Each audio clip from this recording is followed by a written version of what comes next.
Water signs, happy Monday. So we have Four of Swords and the Emperor. Now, the Four of Swords, this talks about getting rest. It also talks about looking deeply at something and thinking really hard about it. Sometimes meditation, sometimes just thinking really hard about something, taking a look at it from a higher perspective and or from a neutral perspective and figuring out what you want and what you want to do with it. So, Eight of Cups, this is the clarifier. This talks about you are at like a decision point. You could be letting go of something in order to move towards a goal, seeking your higher purpose. It talks about a rite of passage to discover stuff. It can also talk about giving up short-term emotional fulfillment to have a long-term fulfillment. And in that regard, it can sometimes talk about spiritual awakenings and spiritual pursuits. You see the cat floating up above their emotions here. So you're really contemplating and figuring out where you want to go and what you want to do, and you're making that decision. You're letting go of something that doesn't really help you in the long run, and you're making that decision to move towards your goal, to find your path, your solid ground, and move towards it. Now, the Emperor, this talks about calming chaos. It talks about putting structures into place and stepping up to be a leader.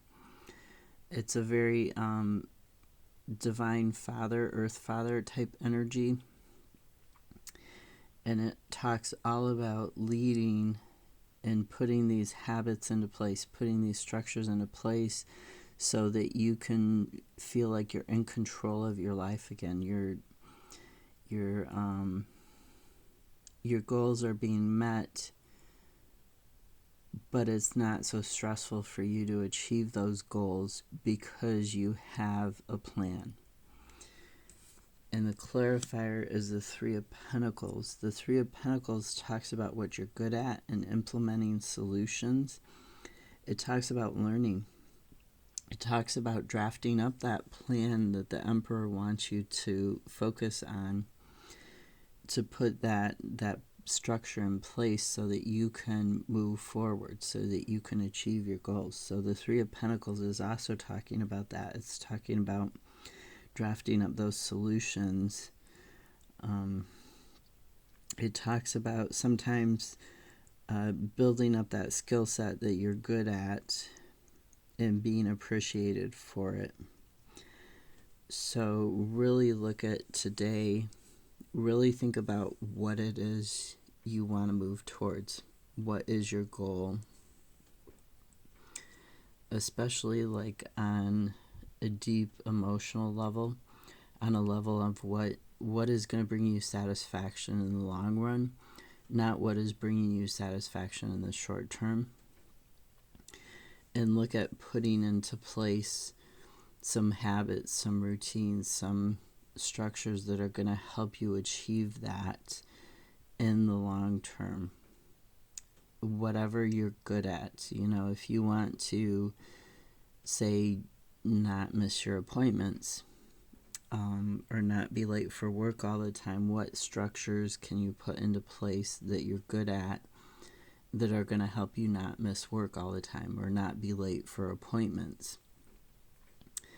So you could say, well, I'm good at looking at my phone, so then find a way to set alarms on your phone, set notifications, send yourself text messages that go off at a certain time that say, hey, go to work now, or hey, go to your doctor's appointment now.